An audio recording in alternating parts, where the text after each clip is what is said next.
ada data yang menyebutkan ternyata pengusaha retail atau minimarket tutup sebelum 5 tahun atau lebih tepatnya dalam 3 tahun pertama. Apa nih yang menyebabkan fenomena ini terjadi?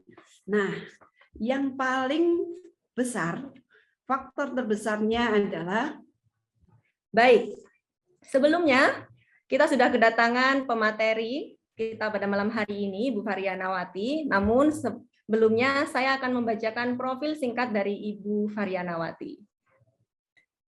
Ibu Varyanawati merupakan owner Pambayun Retail Group. Beliau adalah praktisi desain retail lebih dari 20 tahun, merupakan mentor pengusaha retail, dan juga pendamping bisnis retail. Beliau juga aktif di berbagai organisasi, diantaranya adalah pengurus IIBF periode 2020 hingga 2021. Beliau juga adalah 4 sekawan grup. Teman-teman, ibu bapak pasti nggak asing dengan 4 sekawan ini. Beliau juga merupakan founder dari kelas bisnis SBG, Startup Business Group. Dan beliau merupakan founder MBC Indonesia, Muslim Business Community. Ibu Varyana Pambayun juga merupakan founder dari Sederhana Grosir sejak tahun 2000.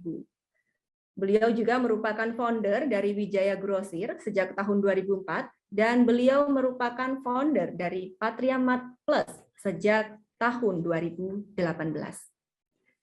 Tentunya, selain memiliki banyak sekali minimarket, beliau aktif di berbagai organisasi dan sedang bertani Tuban, juga di Toserba Edomart Situbondo, Tunas Mulia Grosir di Yogyakarta, Nurismat Kediri, Sauli Kesamben, Umimat Kanigoro, Lancar Jaya Ponggo, Barokah Jaya Tugurejo, Berkah Si Kembar Nglego, Rizky Mat Tugurante, Bunda Mat Karangsari, Mika Mat Maliran, Toko Kita Kademangan, dan Raja Wali Mat Kanigoro.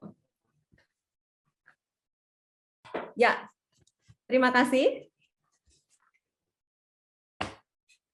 Beliau sudah hadir di tengah-tengah kita, dan tanpa berlama-lama lagi, saya akan memanggilkan narasumber kita pada malam hari ini. Silakan Ibu Varyana untuk bisa hadir di tengah-tengah kita. Ini alhamdulillah hari ini kita berjumpa dalam Zoominar seri perdana kita dengan Pambayun Retail Group, dengan saya Bu Ana Varyana, tentu dengan satu topik tema yang luar biasa hot ya. Masya Allah, hari ini kita akan bahas tentang barang habis, uang habis. Kok gitu ya? Nah, sebelum kita lebih lanjut membahas tentang ini, izinkan saya menyampaikan beberapa fenomena-fenomena yang tentu kita lihat, atau mungkin ada beberapa teman-teman yang sudah merasakan. Nah, tentu dalam menjalankan usaha, segala cara kita lakukan, segala daya, segala upaya, belajar ke sini, belajar ke sana, sudah kita lakukan. Seolah-olah kita udah mentok nih, udah ngepol ini, maksimal upayanya.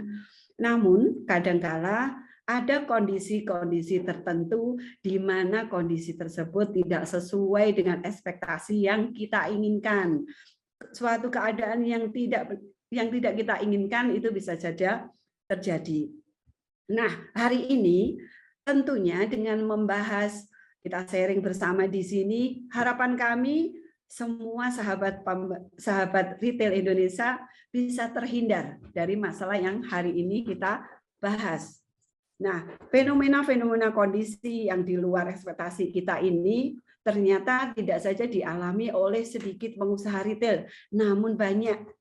Ada data yang menyebutkan ternyata pengusaha retail atau minimarket tutup sebelum 5 tahun atau lebih tepatnya dalam 3 tahun pertama. Apa nih yang menyebabkan fenomena ini terjadi? Nah, yang paling besar, faktor terbesarnya adalah barang habis, uang habis. Ya, ini kok bisa gitu ya? Alhamdulillah kalau sampai ada pertanyaan itu berarti teman-teman tidak sampai mengalaminya. Nah, ini sedikit kita berbagi di sini agar kita terhindar dari masalah ini. Jadi faktor utama semalam ini, ada faktor-faktor yang lain tentunya para sahabat. Jadi banyak barang tapi tidak terjual. Ya, banyak barang tapi tidak terjual. Maksudnya gimana? Barangnya banyak tapi tidak ada penjualan. Kenapa? Karena barangnya banyak tapi tidak sesuai dengan yang diinginkan oleh masyarakat setempat. Nah, berikutnya penyebab yang ketiga, adanya piutang macet. Hati-hati, Masya Allah, ini adalah momok luar biasa. Penyebab keempat, biasanya tokonya sepi. Nah, banyak juga barang yang kedaluarsa, karyawannya ini keluar masuk nih.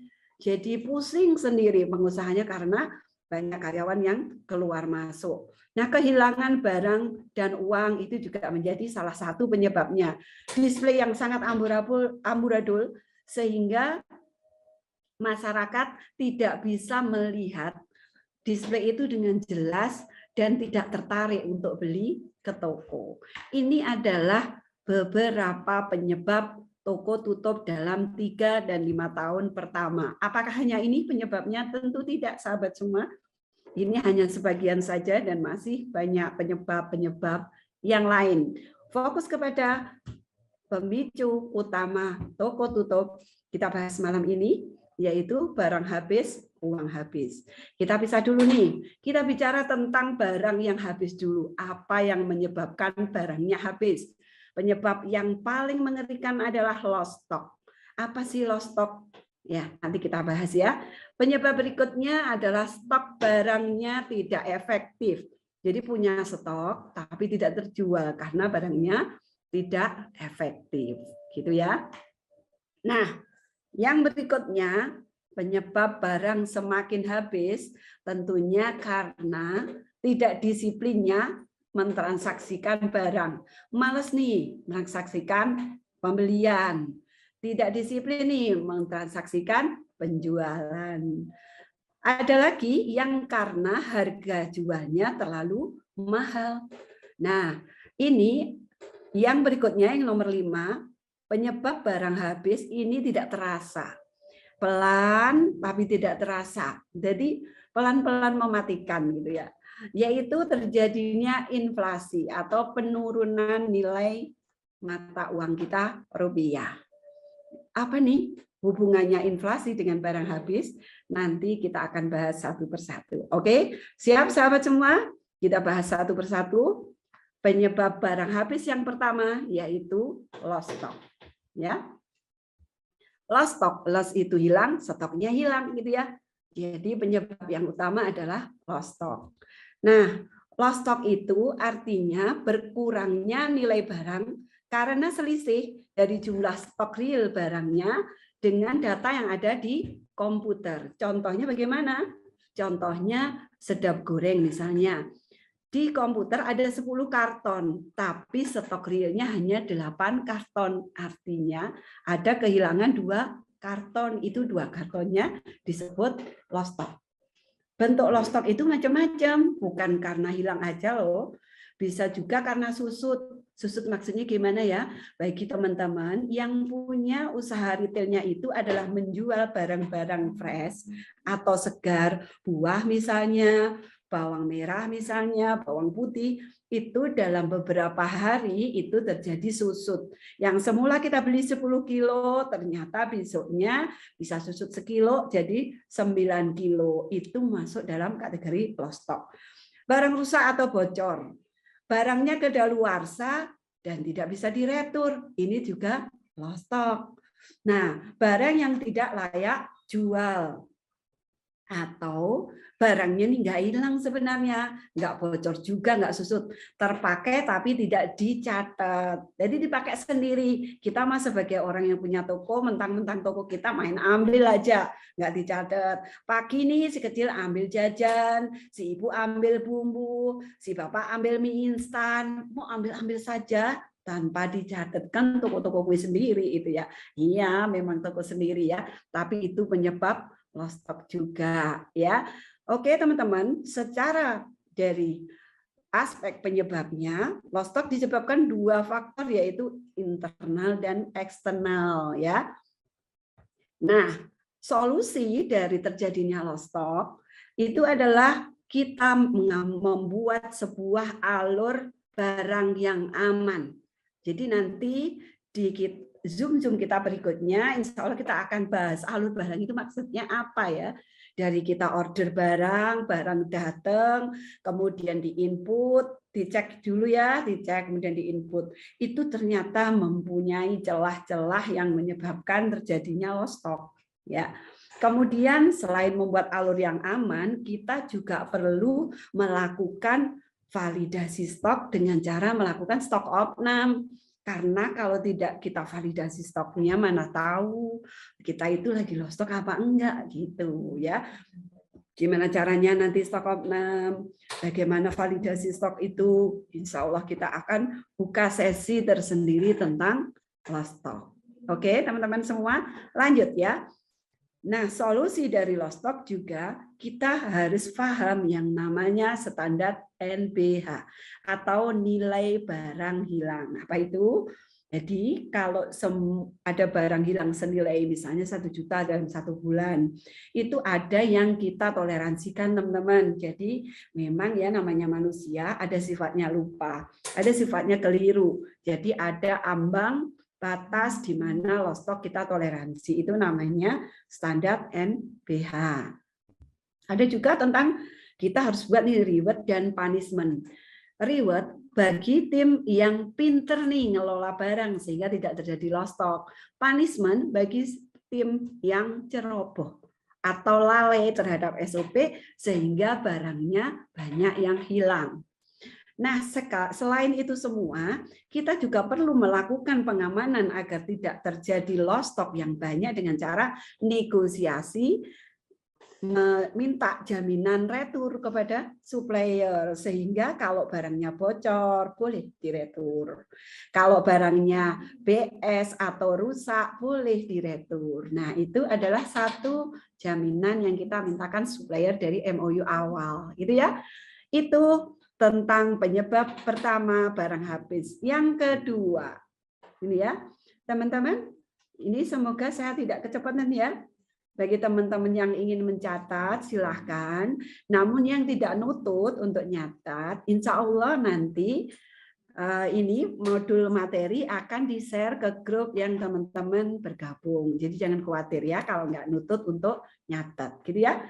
Oke, kita lanjut ke penyebab barang yang habis yang kedua, yaitu stoknya tidak efektif. Maksudnya stok nggak efektif itu gimana? Ya, jadi stoknya itu tidak efektif. Jadi misalnya nih, yang pertama stok tidak efektif itu tanda-tandanya fast moving atau barang terlaris malah minim stoknya, padahal barang itu setiap hari laris. Lah yang berikutnya malah slow movingnya, barang yang jarang laku malah punya banyak. Nah, overstock. Nah, apalagi ditambah yang lebih parah lagi yaitu yang no sell-nya malah tambah banyak. Apa sih no sell? Barang yang tidak terjual. Jadi kita kenali apa? Kenali fast moving-nya apa, slow moving-nya apa, barang no sell-nya apa. Nah, gitu ya. Tidak efektif juga itu ketika kita punya stock over atau overstock. Gimana sih maksudnya? Misalnya dalam 1 minggu tokonya Bu Ulfi itu sedap goreng butuh 10 karton. Nah, seharusnya datangnya setiap minggu sekali. Tapi Bu Ulfi nyetok 100 karton, berarti Bu Ulfi mempunyai overstock. Bisa dipahami ya, teman-teman? Oke. Nah, selain itu semua, toko atau kita selaku pemilik toko belum mempunyai standar persediaan stok. Oh iya, ini semakin hari tokonya minta disuntik modal terus. Karena stoknya ditambah terus. Enggak apa-apa sih kalau itu semua terjual dengan baik, laris. Tapi kalau itu ternyata hanya menambah, berarti ada tumpukan. Itu kita belum punya standar persediaan stok.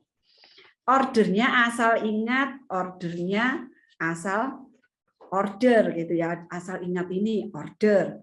Ada salah sini order gitu ya. Jadi tidak berbasis data kebutuhan barangnya. Maka akhirnya terjadi over order. Itu ya teman-teman. Tapi jangan khawatir, kita juga sediakan kali ini kita sampaikan juga selain bentuk-bentuk stok tidak efektif, kita sampaikan juga caranya nih, apa solusinya dari stok yang tidak efektif. Pertama tadi kita harus kenali barang nih, mana yang barang fast moving, middle moving, slow moving, bahkan barang no sell, barang yang tidak terjual. Nah, kemudian solusi berikutnya adalah punyai standar persediaan barang. Nanti semoga kita ada kesempatan untuk ketemu lagi, kita akan bedah bagaimana sih standar persediaan barang itu dihitung. Ngitungnya gimana? Harusnya berapa? Kita harus punya fokus produk, teman-teman. Contoh, pada toko yang pertama, fokus produk itu misalnya dia fokus pada produk beras. Maka nanti akan dikenal toko itu murah loh berasnya. Jadi jargonnya apa barangnya itu harus punya. Kebanyakan toko sembako teman-teman itu punya beberapa fokus produk misalnya dari sembako itu sendiri ya, mulai beras, minyak dan lain-lain. Teman-teman yang dari apotek punyai juga fokus produknya apa. Teman-teman yang dari pet shop, peternakan, alat tulis. Nah, kenali juga ini fokus produknya apa. Toko alat tulis kan lucu kalau nggak punya buku. Lucu kan kalau nggak punya ballpoint-nya, itu fokus produknya toko alat tulis. Toko pertanian, fokus produknya di apa? Oh, ternyata di benih. Benih itu ada musimnya. Oh, ternyata di obat jamur misalnya gitu. Selain fokus produk, teman-teman juga harus tahu yang namanya produk pelengkapnya. Ya. Nah, kategori stok kita harus kenali juga. Ada istilahnya DIS atau de-inventory stock. De-inventory stock itu apa sih maksudnya? Berapa harikah kita sediakan stoknya. Jadi kalau misalnya tadi sedap goreng itu 10 karton per minggu. Oh, ternyata 10 karton itu untuk seminggu. Berarti sedap goreng itu disnya seminggu, gitu ya. Nanti kita akan belajar cara menetapkan dis atau de-inventory stock. Yang berikutnya, kategori stok itu juga tentang penetapan persentase kategori stok. Gimana maksudnya? Tadi kan ada fast moving. Fast moving itu adalah barang yang laku keras. Biasanya ya teman-teman, fast moving itu kita punyanya tuh sampai 70% stok loh. Contoh kita punya stok totalnya 100 juta. Yang 70 juta itu untuk fast moving. Contohnya seperti itu, penetapan persentase kategori stok. Order pasti pas. Wah, kayak Pertamina ya. Pasti pas gitu ya. Supaya apa? Tidak terjadi over order. Bagi teman-teman yang toko baju, order pasti pas itu berbeda rumusnya dengan teman-teman yang dari toko sembako. Apalagi dengan toko pertanian, karena mempunyai sifat repeat order yang berbeda. Teman-teman di toko alat tulis, ramenya buku ketika tahun ajaran baru. Kalau teman-teman pertanian, musim tanam harus punya benih. Musim ketika apa ya mau panen harus punya apa gitu ya. Oke, seperti itu ya teman-teman. Nanti kita kupas lebih mendalam. Nah, itu tentang penyebab barang habis yang kedua. Nih yang ketiga. Kita lanjut nih, masih semangat ya semua ya. Nah, tidak disiplin transaksi barang. Ini sudah disediakan nih pakai software, pakai komputer. Tapi ada loh toko itu yang ditransaksikan hanya jual aja, belinya nggak pernah, gitu ya. Nah, ini tidak disiplin transaksi barang, itu barang masuknya nggak diinput, retur penjualan nggak diinput, tidak disiplin barang keluarnya, penjualannya nggak diinput. Barang dipakai sendiri asal ambil, dikirim ke cabang, wes pokoknya barang datang 10 karton, cabang ini kasih 2 karton, kasih 2 karton, ambil dah. Gitu aja. Itu nanti berapa ya ketika kita hitung stoknya ini yang ini kemana, yang ini kemana. Bagi teman-teman yang sudah punya cabang, hati-hati dengan distribusi barang dari induk ke toko cabangnya. Harus tetap melalui transaksi barang keluar. Ya, tidak ada pengelolaan barang rusak. Jadi kalau ada retur dari pelanggan, kalau ada barang rusak di display kita, itu perlu dikelola dengan baik, dicatat lalu diajukan retur kepada suppliernya agar itu tidak menjadi barang lost stock tadi. Oke teman-teman, kalau tidak disiplin, solusinya apa? Ya disiplin dong ya. Kalau tidak disiplin, solusinya disiplin. Maka buat struktur untuk karyawan dengan pembagian job desk yang jelas.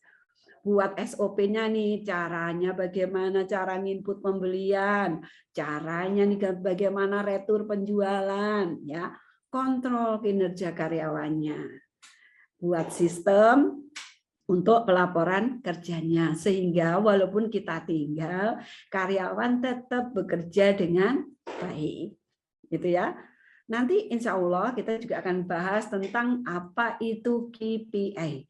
Key Performance Indicator atau rapotnya karyawan gitulah bahasa mudahnya ya. Ya, buat juga loh ribet sama punishment-nya supaya semangat nih timnya. Oh, ini aku bener sama salah nggak pernah dikasih apa-apa, nggak ada bedanya. Jadi nggak semangat nanti ya. Oke, nah itu yang ketiga. Nah, yang keempat teman-teman semua, penyebab barang habis itu karena harganya terlalu mahal. Apa ini hubungannya harga terlalu mahal dengan barang habis? Hubungannya adalah karena harganya mahal, tokonya jadi sepi. Kalau tokonya sepi, banyak barangnya kedaluarsa. Nah, yang barang kedaluarsa, belum ada nih MOU dengan supplier bisa retur. Nah, no retur. Akhirnya barang itu terbuang. Maka akhirnya barangnya semakin habis. Kalau masalahnya harga terlalu mahal, solusinya berarti ya jangan mahal-mahal gitu ya. Jangan mahal-mahal gimana nih caranya? Lakukan survei kompetitor secara berkala. Jadi kita tahu nih harga kita itu mahal atau enggak. Survei dulu kompetitornya jual harga berapa. Tidak perlu banting-banting harga, wajar aja. Bersaing yang wajar.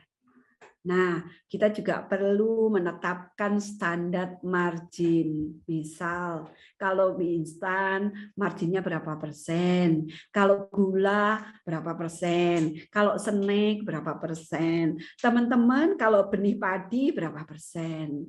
Kalau obat jamur, fungi, itu berapa persen di pertanian ya? Kalau teman-teman yang frozen, ini kalau nugget berapa ya? Ini kalau bakso, bola bakso, berapa? Nah gitu ya. Bagi teman-teman yang di baju apalagi ini lagi ngetren musimnya baju apa, maka ini marginnya ambil berapa.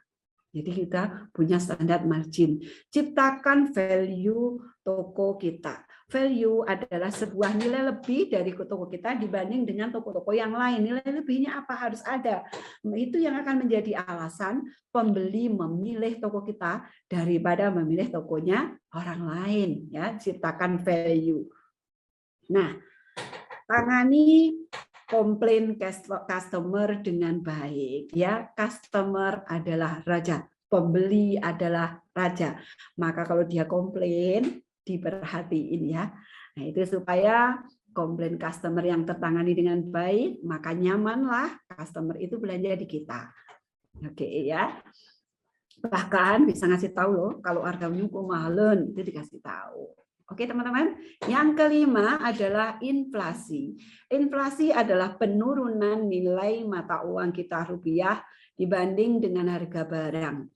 Ini kasus paling hangat adalah tentang naiknya BBM yang otomatis berpengaruh kepada naiknya harga barang.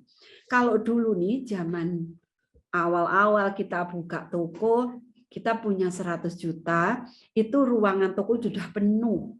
Tapi harga naik, akhirnya 100 juta itu cuma nyempil di pojokan. Maka itulah inflasi. Ini tidak terasa karena bukan kita yang melakukan.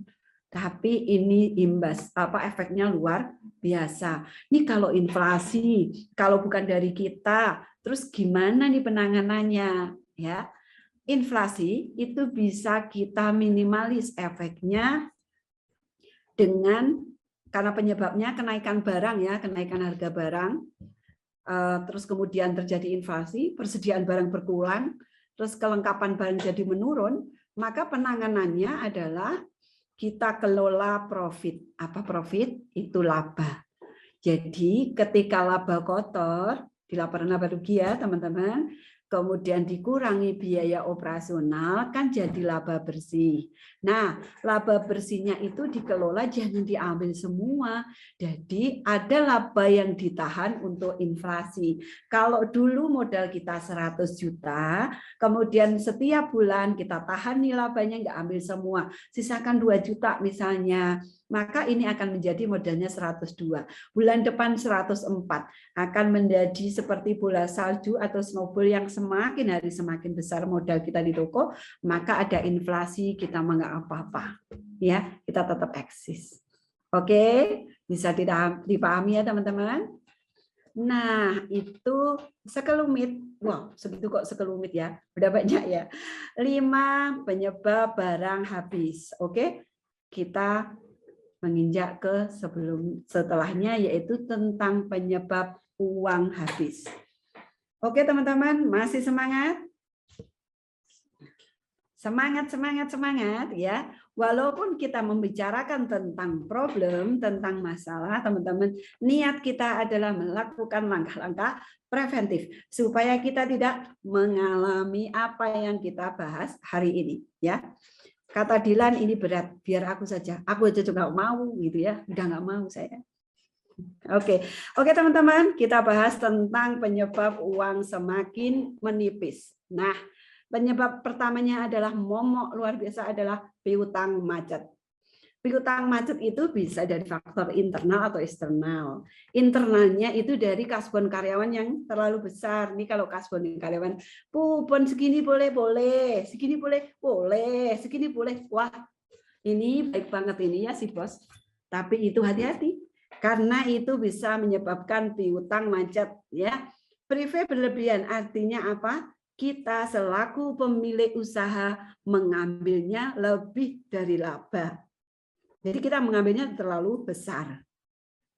Barang yang kita pakai sendiri, tidak tercatat pisan, itu juga besar. Itu namanya piutang macet. Siapa yang punya piutang? Kita sendiri ternyata ya. Piutang cabang yang terlalu besar. Ada sebuah step bisnis, 5 level bisnis yang insya Allah nanti kita akan share ke teman-teman semua, bahwa bisnis itu sebelum buka cabang ada loh yang harus dilalui dengan baik. Kalau tidak dilalui dengan baik, semakin tambah cabang, semakin tambah pusingnya. Ya. Nah, piutang juga dari faktor eksternal. Jadi piutang macet customer. Ini gimana nih, sungkan ya kalau ada tetangga mau utang, gimana nih jawabnya gitu ya. Nah, ini penanganan dari piutang macet. Yang pertama, daripada diutangin, dijual piutang, mending jual cash aja. Ya kan? Kalau bisa, upayakan jual cash, jual tunai. Kalau tidak bisa, maka yang berikutnya adalah terapkan limit kredit. Jadi tidak loss satu.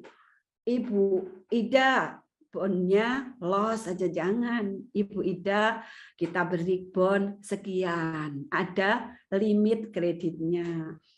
Pak Mujib kasih bonnya sekian. Jadi ada limit kreditnya, nggak loss gitu ya.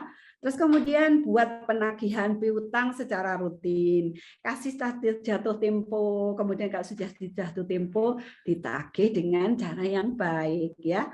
Apalagi yang udah macet-macet dibangunin tuh piutangnya ya, ditagih. Nah, gitu ya untuk piutang macet. Nah, berikutnya uang habis juga karena bercampurnya uang kasir dan uang kasur. Wah, uang kasir itu apa sih? Itu loh uang yang di laci toko kita. Kalau uang kasur, bukan yang di bawah bantal ya, tapi adalah uang keluarga kita. Nah, uang kita selaku yang punya usaha. Uang kasir sama uang kasur beda loh, jadi jangan dicampur. Nah, uang kasir atau uang kasur itu ketika bercampur, maka kita tidak tahu nih pengeluaran keluarga itu seberapa. Pengeluarannya akhirnya tidak terkontrol, terus kemudian tidak pernah punya buku kas, buku keluar masuk keuangan usaha. Uang masuk dari mana, uang keluarnya kemana, tidak tercatat. Nah ini, itu biasanya akhirnya nyampur, uang kasir sama uang kasur. Nah, kalau teman-teman jalankan usaha ini dengan keluarga, dengan pasangan, bercampurnya uang kasir dan uang kasur ini akan menjadi pemicu pertengkaran. Kok uangnya kemana sih? Kamu pakai apa? Gitu ya. Nah ini ya teman-teman. Solusinya adalah pisah dong uang kasir sama uang kasurnya. Jangan dicampur. Catat semua pengeluaran. Nanti kalau dari pengeluaran itu dikasih keterangan. Misalnya hari ini kita ambil 100.000 buat apa, ambil 50.000 buat apa. Nanti dari keterangan-keterangan itu kita bedakan, oh ini pengeluaran keluarga, oh ini pengeluaran usaha. Lebih detailnya, nanti teman-teman tetap semangat, ikuti Zoom kita berikutnya, insya Allah semakin seru. Ya. Nah, buat anggaran keluarga juga loh, kalau nggak ada anggaran, nggak ada remnya, bablas ya, berapa-berapa kurang gitu kalau keluarga. Ambil uangnya dari usaha itu yang berupa laba bersih saja. Jangan ambil dari omset. Hari ini uang toko dapat 5 juta, diambil semua buat keluarga. Nah itu ikut ya, sak pokok-pokoknya ikut keluar. Wah hati-hati ini. Ini adalah kendalinya ada di diri kita. Maka ini harus benar-benar kita berlatih disiplin ya. Nah, uang habis juga karena tidak tahu manajemen keuangan itu seperti apa, sehingga yang terjadi itu besar pasak daripada tiang. Ambruk kan jadinya ya. Nah, besar pasak daripada tiang. Jadi tidak ada pencatatan buku kas tadi, tidak ada laporan laba rugi, kemudian tidak tahu akhirnya labanya berapa. Akhirnya terus aja pengeluaran tak terasa pengeluarannya sudah lebih besar daripada pendapatan. Karena keluarnya dana tadi lebih besar daripada pendapatan, akhirnya putaran keuangan atau cash flow-nya, aliran keuangannya menjadi terganggu. Ya, itu menjadi terganggu. Bagi teman-teman yang terbiasa injek dana mungkin tidak terasa. Bagi teman-teman yang terbiasa top up, itu juga tidak terasa, tapi tahu-tahu sudah ini cash flow-nya beres, tapi ternyata beresnya bukan karena berhasil tokonya, tapi karena besarnya hutang. Oke, gitu ya. Maka solusinya tidak ada manajemen keuangan, kita belajar nih tentang manajemen keuangan. Apa itu? Ada pencatatan ya tentang keluar masuknya keuangan. Punyai laporan laba rugi ya, buat anggaran gitu ya. Oke, ini itu ya teman-teman untuk solusi dari tidak ada manajemen keuangan. Ada juga yang harus teman-teman mulai pahami adalah tentang neraca. Neraca adalah sebuah indikator kesehatan usaha kita. Bagi teman-teman yang masih pemula, tidak mempunyai laporan laba rugi, neraca dipikir belakang dulu. Mulai stepnya dari punyai buku kas, alur kasnya. Baru nanti kita buat laporan laba rugi ya. Laporan laba rugi bagi teman-teman yang masih manual, belum menggunakan komputer, memang ini agak sulit. Namun ketika diketahui rata-rata marginnya itu bisa dilakukan. Gimana contohnya? Contohnya seperti ini. Kalau teman-teman belum pakai komputer, kemudian satu hari teman-teman penjualan dapat 3 juta, kira-kira marginnya berapa nih? Kalau marginnya 10%, kalau sehari dapat 3 juta, berarti labanya berapa? 300.000. Sisihkan aja yang 300.000 itu di kaleng tersendiri. Maka ambil pengeluaran biaya operasionalnya dari situ. Ya, bagi teman-teman yang belum menggunakan komputer. Tapi ini hanya kira-kira, belum valid benar bahwa labanya segitu. Karena beda barang, beda margin labanya. Gitu ya. Nanti semoga ada kesempatan kita untuk belajar tentang membaca neraca. Hati-hati musim sekarang teman-teman, banyak crazy risk ya. Jadi bedakan antara keinginan dan kebutuhan buat skala prioritas pengeluaran. Itu beberapa tips yang bisa kami bagikan tentang menangani masalah keuangan biar tidak terjadi besar pasak daripada tiang. Yang keempat, kebocoran keuangan. Jadi uangnya habis memang karena bocor. Kenapa bocor? Tuh, ada namanya pengeluaran keluarga. Itu jadi arus kasnya keluar dari lingkaran toko. Jadi harusnya uang toko, uang usaha kita keluar masuknya tetap dalam lingkaran ya. Kalau keluarnya ke pengeluaran keluarga dan tidak tercatat apalagi, maka itu dananya keluar dari lingkaran. Dari lingkaran apa? Lingkaran blueprint bisnis kita. Apa sih blueprint bisnis? Itu adalah sebuah lingkaran dari kegiatan bisnis kita dalam menghasilkan uang. Ya, nanti kita akan belajar. Nah, privé berlebih tadi sudah saya sampaikan. Nah, pencurian oleh karyawan, naudzubillah ya. Semoga teman-teman tidak mengalaminya. Ada pencurian oleh eksternal, misalnya ada begal, ada maling, naudzubillah. Semoga itu tidak terjadi di kita semua. Selain itu, teman-teman, tidak ada safety system serta tidak ada pemahaman ranah tanggung jawab di alur keuangan. Contoh, kasir setor berapa harusnya, kurang berapa setorannya, pas, kurang, atau lebih. Kalau kurang diapain, kalau lebih diapain. Cara ngeceknya bagaimana? Oke, itu kita akan pelajari nanti di alur keuangan. Ya, teman-teman. Kebocoran keuangan seperti itu, insya Allah kita akan bisa tangani salah satunya. Salah tujuhnya ini ya, kita tampilkan salah tujuhnya. Ya, dipisah dulu uang kasurnya buat laporan laba rugi. Ciptakan alur keuangan yang aman dan jelas. Nanti insya Allah kita akan belajar. Tapi tidak malam ini ya, nanti kita nggak tidur kalau malam ini belajar itu ya. Buat sistem negosiasi pembayaran yang jelas dan aman baik kepada supplier maupun kepada customer. Penataan barang, penataan tempat kasir di mana itu juga bisa dilakukan untuk mengamankan laci kita dari begal tadi. Pasang CCTV insya Allah juga lumayan membantu. Nah, ini kenapa saya cantumkan rutinkan ibadah untuk mohon perlindungan kepada Allah, karena diakui atau tidak ada loh gendam yang membuat kita itu lupa menyerahkan uang tapi nggak terasa, ya. Itu teman-teman, itu untuk kebocoran uang. Nih, yang berikutnya adalah tentang yang membuat uang kita semakin habis, yaitu banyaknya barang yang mandek atau bad stock, ya. Bad stock atau barang tidak lakunya banyak. Mengapa ini hubungannya dengan uang? Kita punya barang, seolah-olah tokonya penuh, barangnya banyak, tapi tidak dapat penjualan.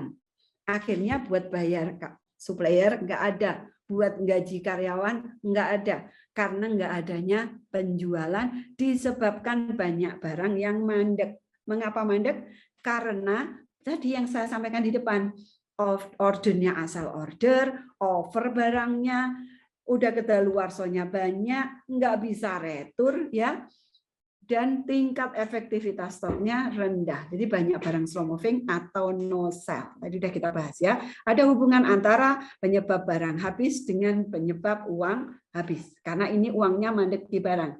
Kita biasanya namakan sleeping money. Uangnya tidur. Kalau tidur bisa dibangunin ya. Tapi kalau pingsan, wah bangunannya agak ekstra. Kalau mati, nggak bisa dibangun lagi ya. Insya Allah ini naudzubillah jangan sampai ya ini terjadi di kita. Solusi dari barang mandek adalah tadi buat sistem negosiasi dengan supplier ya, agar barang yang kita jual itu aman, ada jaminan returnya, tipe pembayarannya disepakati, kemudian ada support promo dari supplier untuk barang-barang kita yang no sell, ya, yang tidak terjual. Kalau tidak terjual, minta dong, ini kasih support saya untuk promokan, kasih gelas, piring, nanti itu disupport oleh supplier supaya barangnya bisa kita jual dan tidak terjadi sampai kedaluarsa. Layout yang aman itu juga penting. Mengapa kasir itu sebaiknya di depan supaya ketika ada pembeli masuk kita bisa menyapa. Selain itu kasir di depan ini harus didukung dengan standby-nya kasir. Kolek dana di tengah-tengah shift, maksudnya jangan nunggu tokonya tutup baru uang itu dimundurkan, ya. Jadi amankan barangnya agar tidak pas ada sesuatu yang tidak kita inginkan, ada begal atau semacamnya, uang itu lagi sedikit-sedikit di laci itu enggak banyak. Jadi bisa teman-teman amankan, mundurkan uang itu per 2 jam agar di laci tidak terlalu banyak, gitu ya. Itu teman-teman juga tetap rutinkan ibadah agar minta perlindungan dari Allah. Wah, saya ini ngebut enggak ya? Semoga teman-teman bisa paham ya. Oke, itu teman-teman, walaupun kita hari ini membahas tentang masalah yang lumayan hot, karena di bisnis retail itu fokus kita, bisnis ini, cost bisnisnya adalah di barang dan uang. Maka kendali kita di barang dan uang ini menjadi nomor 1 yang harus kita utamakan. Walaupun yang lain ada yang harus kita utamakan seperti pelayanan kayak gitu. Ya, oke teman-teman, walaupun bahas masalah, tetap semangat. Ya, semangat untuk belajar, semangat untuk berbenah, pelajari setiap kesalahan demi kesalahan yang Allah hadirkan ke kita, adalah semakin hari kita semakin lebih baik dan semakin lebih baik. Semoga Allah mudahkan usaha yang kita jalankan, Allah lancarkan, Allah beri rezeki yang melimpah. Allah beri rezeki yang berkah, amin ya, untuk kita semua. Sukses selalu untuk sahabat retail Indonesia. Kami Pambayun Retail Group siap membersamai teman-teman semua. Nanti insya Allah tunggu ya sharing-sharing kita di tema-tema berikutnya. Oke, begitu teman-teman. Ini dari saya, materi yang kita sampaikan hari ini cukup. Nah, ini monggo saya minta moderator untuk bisa bantu teman-teman untuk sampaikan pertanyaannya. Ya, siapkan pertanyaannya. Itu bisa diketik ya di kolom komen. Itu nanti admin akan membantu membacakan pertanyaan dari teman-teman. Oke, admin siap bantu? Baik, terima kasih Bu Ana, paparan materi yang sangat menarik sekali. Tetap semangat, tetap spirit, tetap semangat berbenah. Nah, hari ini saya sudah dapat pertanyaan banyak banget di kolom chat Bu Ana. Dan tentunya saya akan mulai untuk membacakan nanti satu pertanyaan, kemudian Bu Ana akan menjawab. Jadi satu pertanyaan demi pertanyaan akan dijawab satu-satu. Baik, langsung saja ada pertanyaan dari Pak Hanif. Bagaimana cara untuk menentukan standar nilai barang hilang? Silahkan, Bu Ana. Siap. Terima kasih kepada sahabat saya, Dr. Hanif. Bagaimana menentukan nilai barang hilang? Satu contoh di usaha retail berbasis minimarket atau sembako, itu ada sebuah kesepakatan bersama kami di Aspirasi Pengusaha Retail Indonesia, itu untuk barang pabrikan. Jadi itu barang pabrikan untuk yang ecer atau retail, itu standar nilai barang hilangnya di kisaran 0,6 sampai dengan 1% dari apa? Dari omset. Contoh, dalam satu toko itu omsetnya 100 juta. Maka ada toleransi nilai barang hilang itu kalau 1% berarti 1 juta. Kalau hilangnya 1,5 juta lost stock-nya, artinya over NBH-nya 500.000 karena NBH-nya 1 juta. Itu untuk barang retail dan pabrikan. Untuk teman-teman yang sembako dan itu grosir, kami biasakan menerapkan di Pambayun itu 0,15% dari omset. Karena di toko grosir barangnya omsetnya besar sehingga tidak bisa kita samakan. Coba kalau omsetnya teman-teman itu 1 miliar per bulan, 1%-nya berarti berapa? 10 juta dong. Wah, 10 juta kita inikan aja, wah itu ini terlalu lebih. Untuk gudang teman-teman, bagi teman-teman yang distributor, jadi biasanya 0,05 ya. Bukan hanya 0,16 tapi 0,05. Nah, ini tapi itu juga bisa teman-teman modifikasi untuk ditekan agar bisa agar kita punya profit yang lebih banyak dengan menekan nilai barang hilang. Nah, itu cara menentukannya seperti itu. Bagi teman-teman yang punya usaha di baju atau di yang lain, upayakan teman-teman ketetapan nilai barang hilang ini tidak menghabiskan 1/10 atau 1/20 dari laba kotor yang teman-teman dapatkan. Sehingga bisa kita build-nya profit yang lebih besar. Karena kalau di toko baju ya, margin itu kan di atas 15%. Kemudian ada yang di pet shop mungkin di sekitar 20%. Sehingga kalau NBH-nya 1% atau 1,5 masih bisa gitu. Tapi selama bisnis itu keamanannya sangat bisa ditingkatkan, maka kita bisa tekan untuk nilai barang hilangnya. Jadi standar yang baku dari yang sudah ada dari sembako itu melalui Asperindo. Nah, bagi teman-teman yang lain itu bisa menetapkan nilai barang hilang sendiri dengan acuan berapa margin yang biasanya diterima dan jangan sampai kita terlalu banyak hilang marginnya, hilang profitnya gara-gara nilai barang hilang. Mungkin seperti itu. Semoga bisa menjawab pertanyaan dari Dr. Hanif. Terima kasih.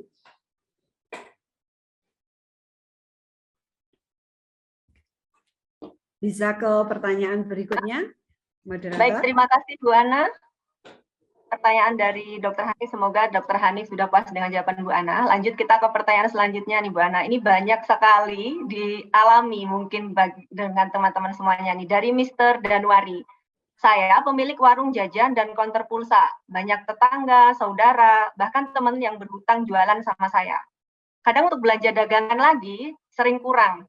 Karena modalnya sebagian masih dihutangin orang lain. Minta solusi Bu Ana, bagaimana ngadepin orang-orang yang berhutang di warung dagangan saya? Terima kasih. Oke, dari Pak Januari ya. Ya, dari Pak Januari ya. Oke, ini memang ini ya banyak dialami. Apalagi bagi teman-teman yang punya toko atau warung di desa. Sungkan, masa tetangga sendiri nggak boleh bon gitu ya. Tapi tegas itu tidak harus dengan cara yang keras. Tegas itu bisa tegas, luas, pantas gitu ya kalau bahasa Jawanya. Jadi kita bisa tegaskan kepada pelanggan kita dengan bahasa yang baik. Mohon maaf Bapak Ibu, ini kami hanya bisa membantu Ibu botnya 10.000. Kalau lebih dari 10.000, saya nggak bisa muter. Mohon maaf Ibu. Nah, komunikasikan dengan baik. Apa yang dikomunikasikan? Limit kreditnya. Kita bisa nggak ngasih beliau itu bon? Kalau bisa berapa gitu ya? Kalau masih kemarin belum dibayar terus lagi, mohon maaf, gimana kalau yang kemarin dibayar dulu? Terus supaya saya bisa belanja lagi, baru yang kali ini boleh dah kita kasih bon lagi gitu ya. Jadi clue-nya, kuncinya adalah dipunyai limit kredit ya, seperti tadi yang kita bahas. Yang berikutnya komunikasikan dengan baik gitu ya. Masya Allah. Kok belibet saya. Komunikasikan dengan baik apa yang menjadi ketetapan teman-teman selaku pemilik usaha. Bagi teman-teman yang punya karyawan dan tidak selalu di toko, wah enak itu. Cukup aturannya disampaikan ke karyawannya, dilatih karyawannya untuk menyampaikan dengan baik, maka karyawannya kalau tetap ngotot nih mau bon, itu tinggal bilang, mohon maaf Bapak Ibu, kebijakan dari bos seperti itu. Kita bisa agak sembunyi nih dari customer yang ngotot mau bon, sembunyi di balik kebijakan kita terhadap karyawan. Mungkin seperti itu Pak Januari, dan bersabar dengan selalu memberi komunikasi yang baik. Bisa saja responnya macam-macam, kadang menerima, kadang marah-marah, kadang ngambek nggak belanja lagi. Tapi insya Allah ketika sudah dikenali kebijakannya, masyarakat akan tahu bahwa di toko kita punya kebijakan itu. Begitu.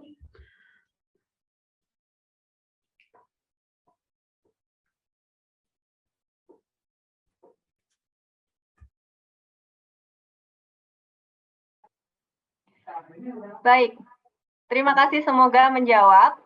Lanjut ke pertanyaan selanjutnya ya Bu Ana, ini dari Ibu Erniwati Asran. Bagaimana cara memanajemen dari kios tembakau dan sistem yang masih manual, ini tidak ada pencatatan keluar masuk uang. Bagaimana menentukan laba yang diambil dari setiap hari pemasukannya? Terima kasih Bu Ana, silahkan dijawab.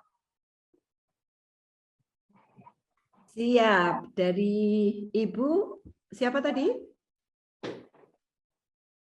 Ibu Erniwati Asran. Oh, Ibu Erniwati. Oke. Oke, Ibu Erniwati, seperti tadi yang saya sampaikan, kalau Bapak Ibu teman-teman semua masih menggunakan manual ya, belum menggunakan komputerisasi, jadi bisanya hanya kira-kira. Contoh, hari ini tadi saya sampaikan dapat uangnya 3 juta.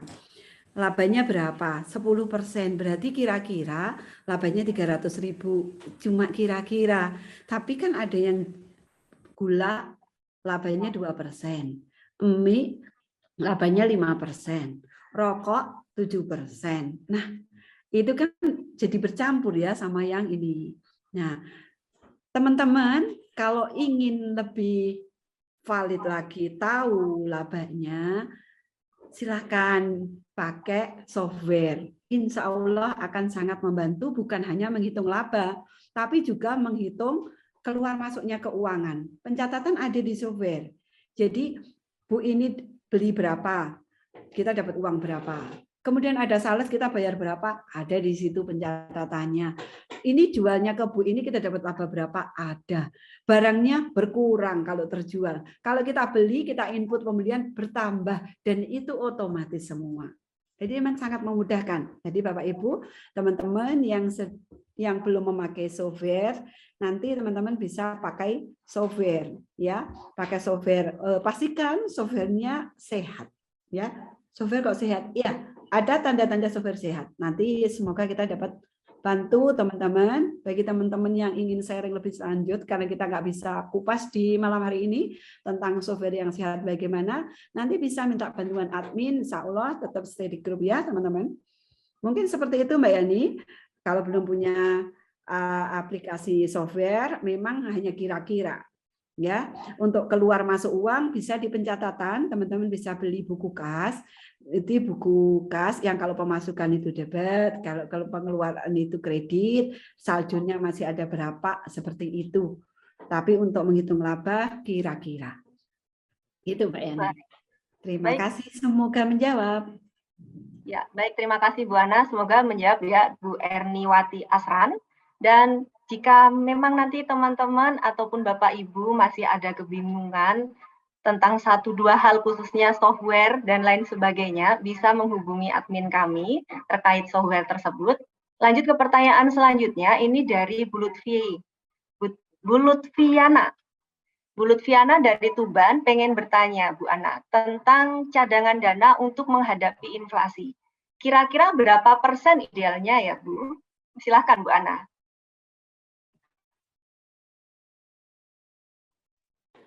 Wah, Assalamualaikum, Bu Lutfiana. Udah kangen ini ya, Masya Allah. Bu Lutfiana, baik, pertanyaan yang luar biasa bagus. Berapa cadangan dana yang kita butuhkan untuk menanggulangi inflasi di dalam usaha kita? Setiap usaha mempunyai nilai inflasi yang berbeda, tergantung pada tingkat kenaikan harga barang yang kita jual. Contohnya, kenaikan di kami sembako lebih sedikit misalnya dibanding dengan kenaikan teman-teman yang di alat tulis atau mungkin sebaliknya. Seperti sekarang kita dengar-dengar ada isu yang tersebar bahwa nanti mie instan akan berubah harganya menjadi 300.000 per karton gara-gara import gandum yang sulit gara-gara Ukraina sama Rusia lagi perang. Itu ternyata imbasnya ke kita nanti harga mie bisa seperti itu, tapi ini masih isu ya, belum dipastikan. Ini salah satu contoh. Jadi bagaimana ini Bu Lutfiana menentukan nilai dana cadangan. Coba dipelajari perjalanan kenaikan barang dalam 1 tahun terakhir.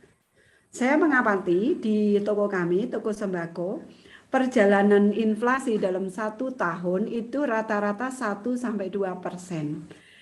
Jadi karena inflasinya sekitar 1-2% dan ini sepertinya untuk tahun ini sudah mencapai 4% kalau kami di minimarket sembako. Nanti Bu Lutfi di toko pertanian bisa lebih melihat dulu tahun lalu misalnya 1 Januari 2022 harga obat fungi merek Gramaxon misalnya ya Bu ya. Itu Gramaxon 1 liter tahun lalu 1 Januari harga berapa? Sekarang harga berapa? Atau di akhir tahun harga berapa? Maka akan diukur nih, kenaikannya berapa persen dari harga awal. Kalau kenaikannya itu rata-rata ternyata 2%, maka dana inflasi yang dibutuhkan adalah 2% dari omset kita 1 bulan. Nah, itu cara menentukan dana cadangan agar kita bisa menanggulangi inflasi supaya kelengkapan barang di toko kita tetap terjaga seperti dari awal tahun kita buka sampai sekarang. Gambarannya seperti itu. Untuk teman-teman yang lain yang di retail yang lain sama caranya. Amati perkembangan kenaikan harga barang dagangan kita dalam 1 tahun terakhir berapa persen dari harga awal tahun. Semoga menjawab, Bu Lutfi. Baik, terima kasih Bu Ana. Semoga menjawab Bu Lutfiana. Sebelumnya saya ingin menginformasikan bahwa modul materi pada Zoominar malam hari ini akan kita bagikan juga ke grup WhatsApp. Jadi tetap stay di grup WhatsApp, jangan keluar dahulu karena juga akan ada banyak sekali informasi ke depan nantinya. Masih ada waktu lagi Bu Ana, kurang lebih setengah jam lagi. Pertanyaan lanjutan dari Pak Rizal Abdul Aziz. Assalamualaikum Bu Ana, saya kan usaha halal mart, produk herbal dan tibu nabawi. Nah itu ada harga member dan juga harga customer. Untuk dapat harga diskon bisa membuat kartu diskon dengan 10.000 atau 30.000. Kebanyakan masyarakat awam, padahal sudah saya jelaskan. Itu bagaimana solusinya ya Bu, biar pelanggan banyak yang mau bikin kartu diskon. Silahkan Bu Ana. Pertanyaannya bagaimana supaya banyak pelanggan yang mau pakai kartu diskon gitu ya. Oke.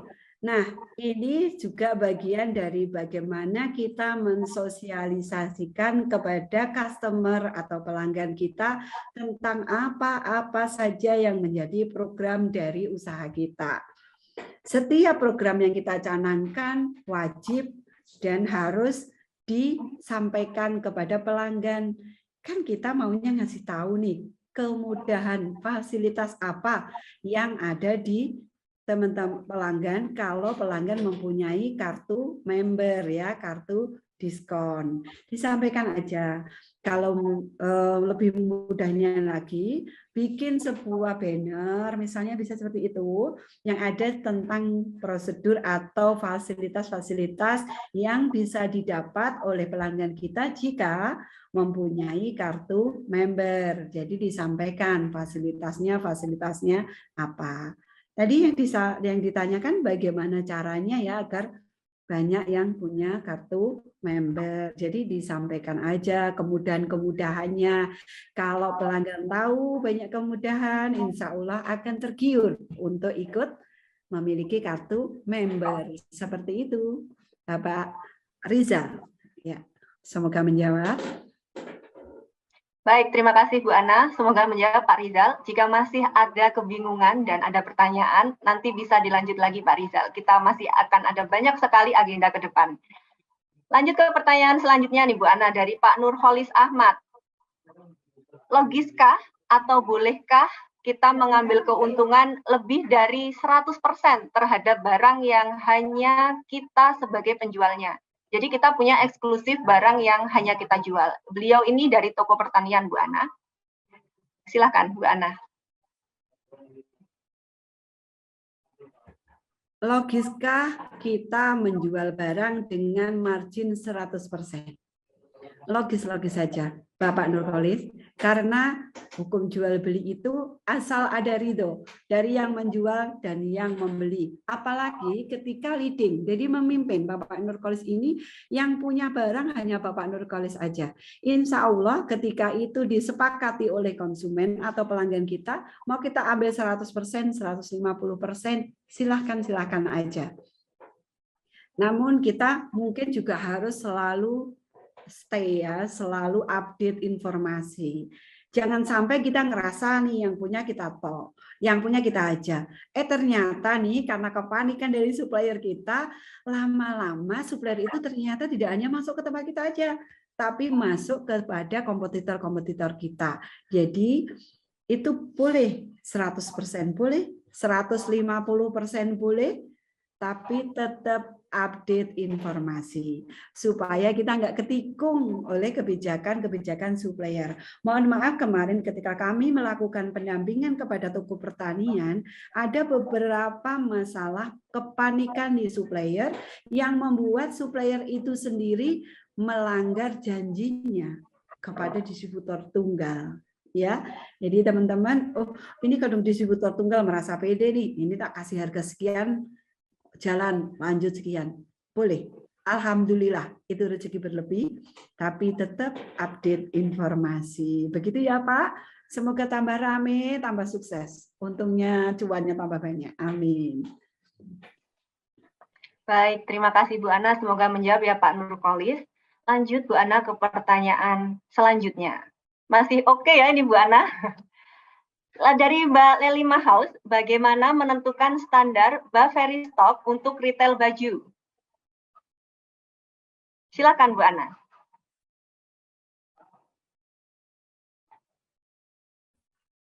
Dari siapa ini tadi? Dari Mbak Leli Mahaus. Halo, apa kabar Mbak Leli? Masya Allah, ini sahabat saya. Menentukan buffer stock untuk toko baju. Nah, ini pertanyaan luar biasa. Kalau teman-teman di toko pertanian menentukan buffer stoknya karena berdasarkan kalender bisnis musiman, musim panen, musim tanam. Teman-teman di sembako mudah menentukan karena setiap hari orang membutuhkannya. Kalau toko baju gimana? Nah, kepandaian owner dalam membaca selera pasar sangat menentukan owner toko baju dalam menentukan buffer stoknya. Perlu tingkat pemahaman kepada customer yang luar biasa bagus. Jadi memahami customer. Contoh, ada model baru gamis.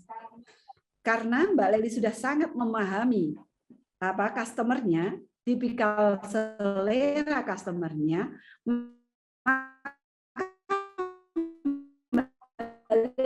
bisa memperkirakan kayak, apalagi kalau berlaku sistem pre-order ini sangat mudah. Jadi launching produknya di sosial media, ya, dipromokan, diupload gitu ya, ada pre-order. Nanti dari 1 minggu pertama, 2 minggu pertama dievaluasi seberapa produk ini diterima. Nah, dari situ mempelajari setiap kita launching produk ini, masyarakat nggak nerima, kalau produk ini diterima. Dari situ teman-teman kita akan terbiasa membedah atau menganalisa tentang customer journey. Jadi customer kita ini sukanya yang seperti apa, ya, karakternya seperti apa, seleranya seperti apa. Nah, maka survei-survei, riset-riset seperti ini penting sekali dilakukan oleh teman-teman, terutama yang mempunyai produk, punya time trending tersendiri. Tadi trennya baju sekarang apa, penerimaan customer-nya seperti apa. Nanti teman-teman yang di alat tulis itu hati-hati juga tentang model-model alat-alat tulis. Juga teman-teman yang di usahanya itu seperti counter HP, ya, karena model HP itu cepat sekali berubah. Hati-hati tentang buffer stock-nya.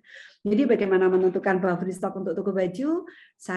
Dari saya sarannya adalah pahami benar selera dari segmen market kita. Pahami benar selera dari customer kita sehingga kita bisa mengukur tingkat penerimaan satu produk terhadap customer kita. Semangat Mbak Leli, insya Allah dimudahkan. Semoga menjawab. Terima kasih Bu Ana, semoga menjawab ya Ibu. Ini ada dari Bu Adiba nih Bu Ana. Kebocoran ketemu Bu, alhamdulillah setelah mungkin menerima pemaparan materi dari Bu Ana, banyak yang tercerahkan ya Bu, dan banyak sekali teman-teman yang mungkin ngalamin bocoran di banyak hal tapi nggak sadar. Nah, nanti teman-teman akan ada banyak sekali materi-materi yang jauh lebih menarik tentunya ke depan, jadi tetap stay di grup WhatsApp. Baik, lanjut ke pertanyaan selanjutnya ya Bu Ana, kita masih ada waktu sekitar 15 menit lagi. Ada dari Medan nih Bu, jauh. Masya Allah, selamat datang Pak Reza Hidayat. Salam dari Blitar Pak. Senang sekali bisa ikut webinar Ibu Variana. Retail saya ini jenis alat tulis Bu. Pertanyaan saya, untuk mau membuat sistemasi toko retail, sebaiknya step yang paling penting dikerjakan pertama apa ya Bu? Silakan Bu Ana. Horas Medan, Masya Allah, ada bersaudara dari Medan. Ya, Bapak Reza, salam kenal, Masya Allah, senang sekali bertemu dengan ini. Ini kalau saya ke Medan, boleh mampir ya Pak? Ya, Masya Allah, Pak Reza, ini alat tulis ya. Mengawali sistemasi bagi semua toko, bahkan semua bisnis, berawal dari menata karyawan. Jadi, kita nanti insya Allah akan ada pengelolaan tentang karyawan. Menata karyawan, mengapa menjadi awal dari sistemasi? Karena sejujurnya bisnis kita itu adalah people management, memanage orang, memanage orang. Siapa yang kita manage? Tim kita, pelanggan kita, supplier kita. Nah, ini bicara tentang memulai sistemasi, nanti kita bisa memulai, Pak Reza bisa mulai membuat visi misi perusahaan. Setelah membuat visi misi perusahaan, ciptakan alur bisnisnya Bapak. Dari mulai order barang ini, ciptakan alurnya. Yang melakukan order siapa? Yang melakukan input pembelian siapa? Kemudian yang melakukan display siapa, yang melakukan penjualan siapa, pengiriman siapa, muncullah struktur Pak.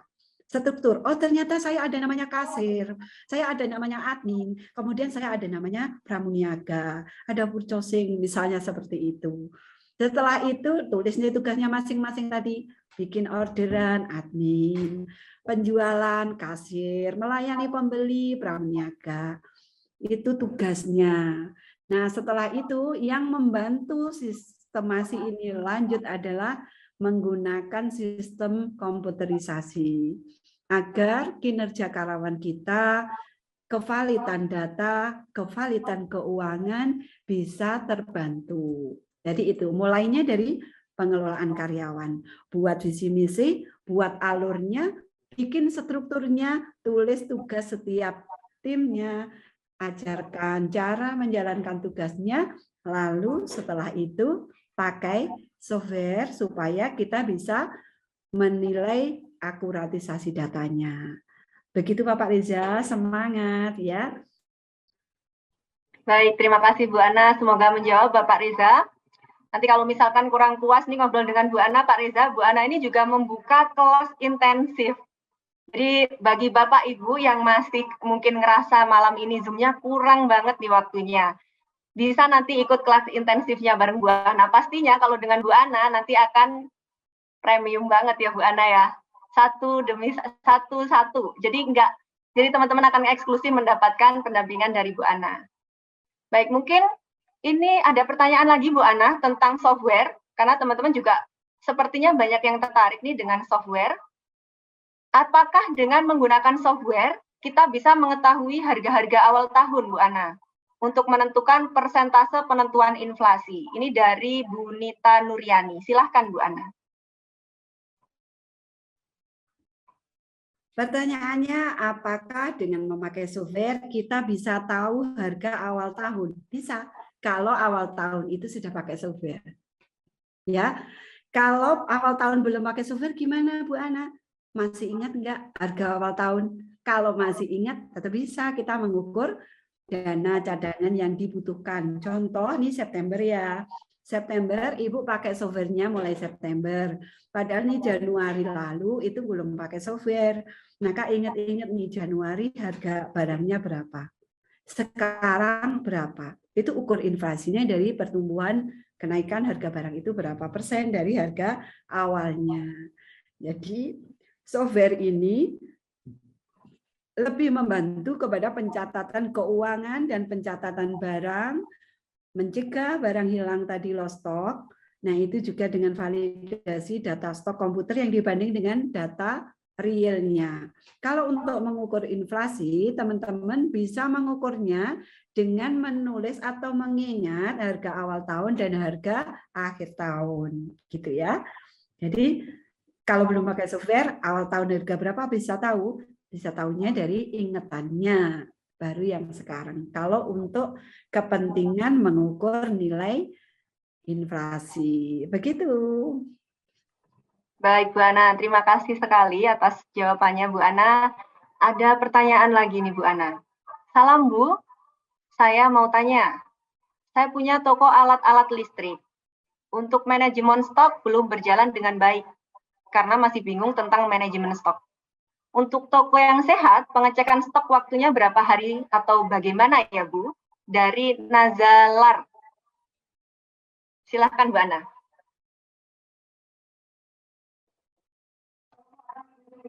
Alhamdulillah, toko alat listrik, saya punya pengalaman dari tahun 1995 sampai dengan 2005, saya adalah grosir alat listrik. Alhamdulillah. Ya, jadi emang di toko alat listrik, apalagi toko elektronik, barangnya kecil-kecil banget, manajemen stoknya jeli. Kalau tidak memakai software, ini akan sulit. Elektronik itu kecil-kecil, tipenya banyak, dan kita kalau kejual yang tipe ini Masya Allah, kalau manual mah itemnya bisa ribuan ini ya, toko alat listrik. Nah, bagi teman-teman, bagaimana ini bukan hanya berlaku, bagaimana mengetahui stoknya, cara stok komuniumnya bagaimana. Ini berlaku untuk semua ya, toko baju juga seperti itu, toko pertanian seperti itu, alat listrik juga seperti itu. Ada dua metode yang nanti kita akan perjelas lagi di pertemuan-pertemuan berikutnya. Cara melakukan stok opnam dalam garis besarnya ada dua macam, namanya stok opnam grand dan stok opnam parsial. Stok opnam grand artinya di stok opnam secara menyeluruh semuanya dalam satu waktu. Biasanya kita melakukannya 6 bulan sekali. Kalau stok opnam parsial kita lakukannya setiap hari. Mana bisa? Bisa. Mau tahu ilmunya? Tunggu nanti tanggal mainnya. Karena kalau kita jelaskan sekarang, kita tidak bisa tidur ya, karena mulai terus harus jelaskan. Tapi insya Allah itu sangat mudah. Karena kita menyebutnya malah stok opnam primitif. Saking mudahnya teman-teman. Cuman kita belum bisa jabarkan sekarang ya. Cara stok opnam parsial. Tiap hari kita stokkan, nanti kita bisa selesai dalam 1 bulan itu terstok semua. Nanti ada caranya. Semangat. Baik Bu Ana, terima kasih sekali. Jadi jangan lewatkan untuk webinar selanjutnya Bapak Ibu. Nah, akan dibahas cara menentukan stok opname seperti apa, pasti penasaran sekali. Karena kalau dijawab sekarang nih, dijelasin sekarang, tentu waktunya sangat nggak cukup. Karena ternyata banyak sekali ya Bu Ana, ilmu-ilmu tentang retail itu sendiri. Kalau mau dibahas pasti berjilid-jilid dan bertema-tema nggak ada hentinya nih. Dan itu pasti nanti teman-teman juga banyak sekali pertanyaan-pertanyaan yang mungkin belum terjawab di sini, bisa tetap untuk tinggal di grup WhatsApp. Kita akan ada sharing maupun juga akan ada Zoom lanjutan, bisa untuk ditanyakan sesi selanjutnya. Masih ada sedikit waktu, mungkin satu pertanyaan lagi ya Bu Ana. Ini ada dari Bapak Siswoyo Adi Prasetyo. Salam Bu Ana, saya Siswoyo dari Toko Pertanian.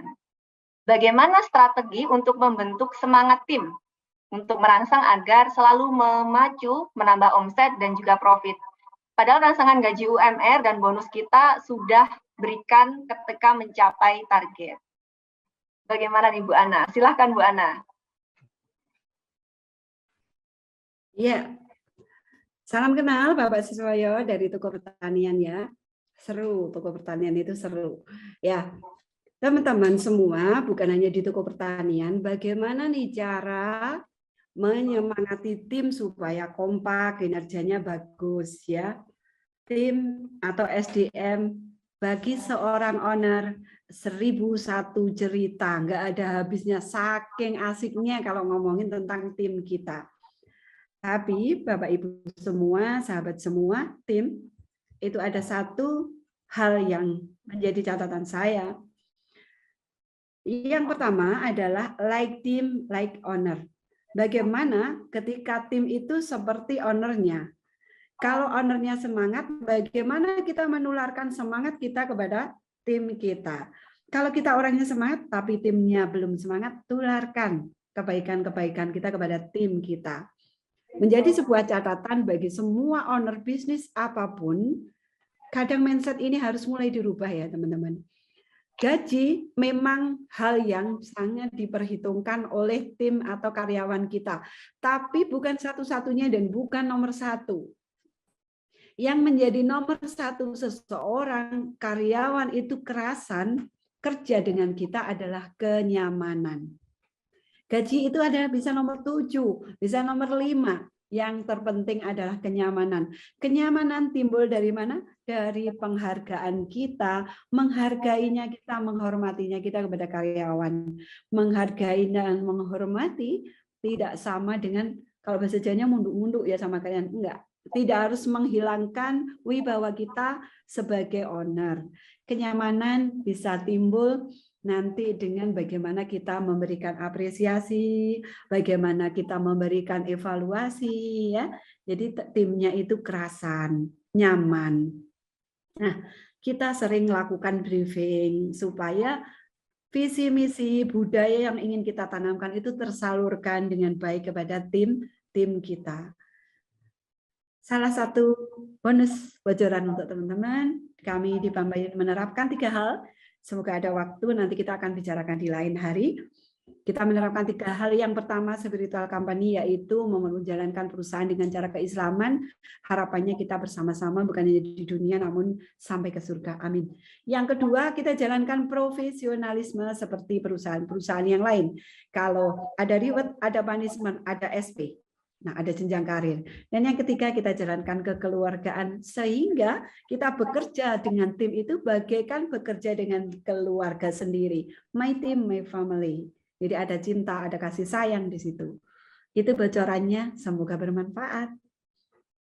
Baik, terima kasih Bu Ana. Lengkap sekali materinya, lengkap sekali jawabannya. Kita masih ada 5 menit lagi Bu Ana. Mau satu pertanyaan lagi atau kita akhiri saja di Bu Ana? Mungkin boleh satu pertanyaan lagi ya Bu Ana. Ini masih banyak sebenarnya pertanyaan-pertanyaan. Jadi bagi teman-teman yang pertanyaannya belum dijawab, jangan khawatir, kita masih akan ada banyak sekali agenda ke depan. Silahkan persiapkan diri, persiapkan, kosongkan gelas lagi, nanti kita akan Zoominar lagi bareng Bu Ana. Baik, langsung saja, satu pertanyaan lagi untuk Bu Ana. Bu Ana, Dari Pak JSR, untuk toko sembako, bagaimana perbandingan nilai uang antara stok barang cash in hand dan juga dana cadangan? Silakan Bu Ana. Bisa diulang moderator pertanyaannya, perbandingan?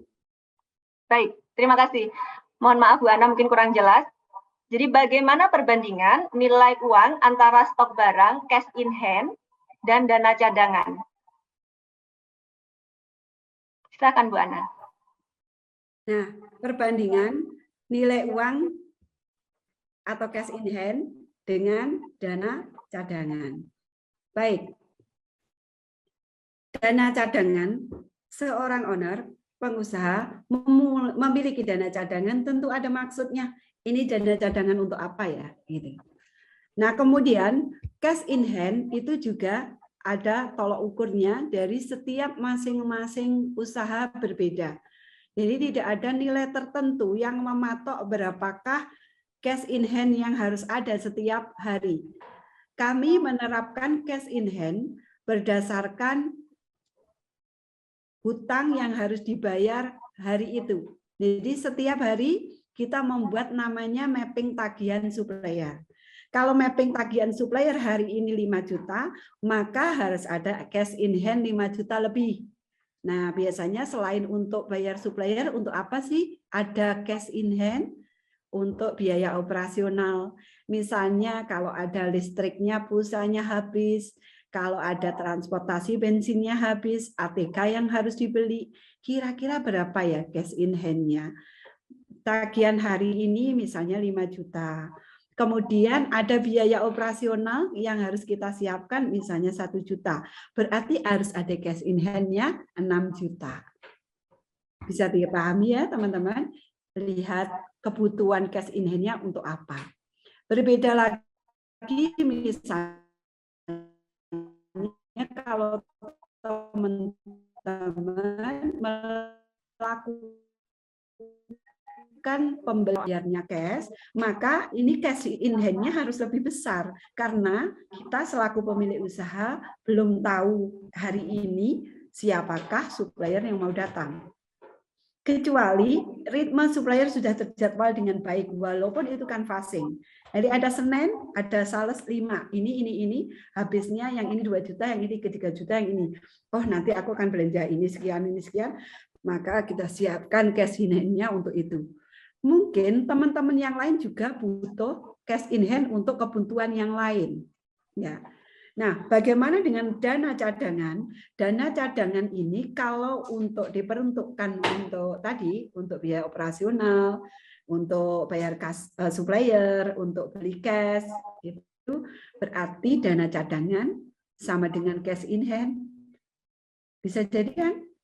Dana cadangan sama dengan cash in hand. Ya.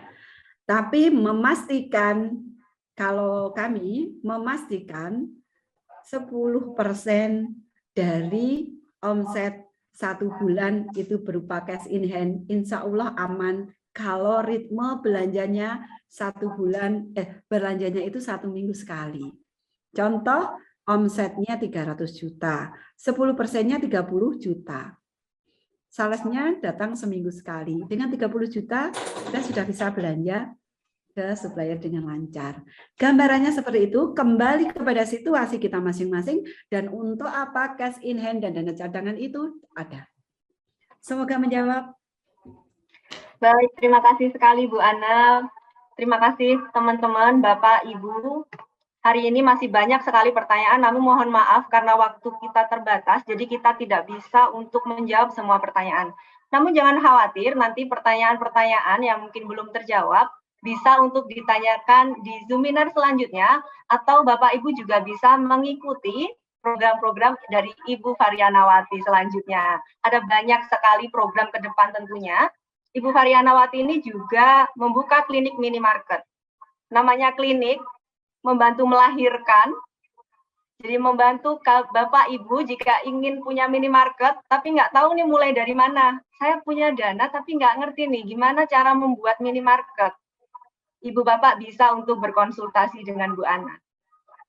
Setelah melahirkan, Ibu Variana juga memfasilitasi untuk mendampingi, melakukan pendampingan ke minimarket yang sudah dibuat, sudah dibentuk, lalu juga mengobati jika ada masalah-masalah maupun penyakit-penyakit di dalam minimarket tersebut. Ibu Variana nanti juga membuka kelas intensif. Jadi kalau yang klinik minimarket itu nanti personal, kalau kelas intensif ini juga membuka kelas-kelas yang tadi sudah Bapak Ibu saksikan di video di awal.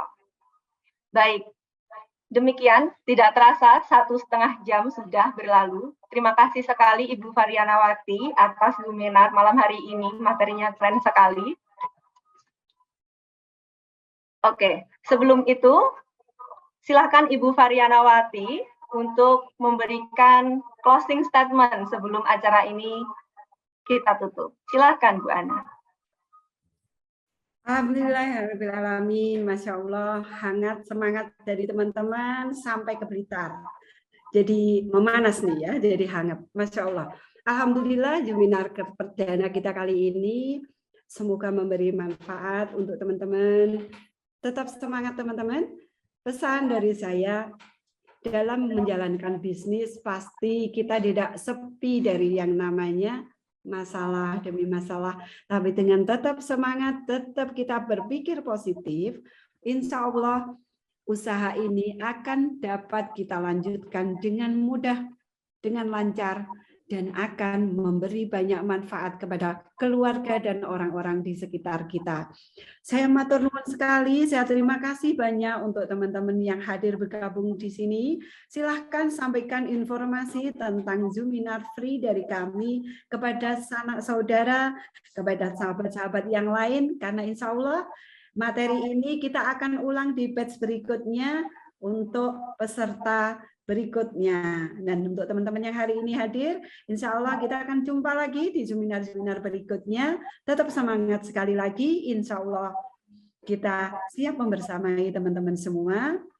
Saya pasti yang banyak bicara banyak salah. Mohon maaf jika ada kekurangan, salah kata yang kurang berkenan untuk teman-teman semua. Tentunya semua yang benar dari Allah datangnya dan yang salah dari saya sendiri. Mohon maaf bila ada kesalahan. Sekali lagi terima kasih banyak untuk perhatiannya, untuk kesempatan kita berjumpa di sharing ini. Wabillahi taufiq wal hidayah. Wassalamualaikum warahmatullahi wabarakatuh. Waalaikumsalam warahmatullahi wabarakatuh. Terima kasih sekali lagi Bu Ana, dan terima kasih kepada Bapak Ibu yang sudah hadir di Zoominar kita pada malam hari ini. Semoga acara malam hari ini memberikan manfaat bagi Bapak Ibu. Dan jangan lupa, kita masih akan ada banyak sekali agenda-agenda ke depannya. Kita akan banyak lagi Zoominar dan juga mungkin diskusi-diskusi menarik lainnya. Jadi jangan tinggalkan grup WhatsApp. Tetap di grup WhatsApp. Dan insya Allah setelah ini kami juga akan membagikan materi di Zoominar pada malam hari ini. Materi seminarnya akan kami bagikan ke grup WhatsApp. Silahkan Bapak Ibu yang ingin mendownload, bisa di-download. Begitu saja. Saya selaku moderator memohon maaf yang sebesar-besarnya jika ada salah kata maupun salah sikap pada malam hari ini. Semoga Bapak Ibu sehat selalu. Dan wassalamualaikum warahmatullahi wabarakatuh. Sampai jumpa di Zoominar selanjutnya.